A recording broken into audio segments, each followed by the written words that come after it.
नागरिकता किसी भी देश की हो, उसकी ज़रूरत इसलिए होती है ताकि आपके मूलभूत अधिकार सुरक्षित हों, आपको वोट देने का अधिकार हो, काम करने का, जीवन यापन का कानूनी अधिकार हो और सबसे बड़ी बात सेंस ऑफ बिलोंगिंगनेस हो।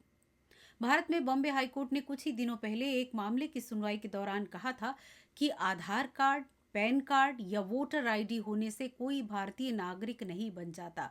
ये दस्तावेज सिर्फ पहचान बताने के लिए हैं। फिर इसके बाद चर्चा चल पड़ी कि फिर नागरिकता का प्रमाण पत्र क्या है। भारत का संविधान कहता है कि भारत में पैदा होने वाला प्रत्येक व्यक्ति भारतीय नागरिक है। भारत में पैदा होने वाली संतान या उसके वंशज भी भारतीय नागरिक माने जाते हैं। कानूनी तौर पर अलग से कोई डॉक्यूमेंट नहीं है जो नागरिकता सिद्ध करे, लेकिन जन्म का प्रमाण पत्र सबसे वैलिड डॉक्यूमेंट माना जाता है। 1955 में एक कानून आया था जिसे नागरिकता कानून नाम दिया गया। इसमें 5 बातें हैं जिनके आधार पर कोई भारत का नागरिक माना जाता है। पहला, जन्म भारत में हुआ हो, माता पिता दोनों या फिर उनमें से एक भारत का नागरिक हो। दूसरा, भारत से बाहर पैदा होने पर भी भारतीय नागरिकता के लिए दावा किया जा सकता है, बशर्ते जन्म के समय माता या पिता में से कोई एक भारतीय नागरिक रहा हो।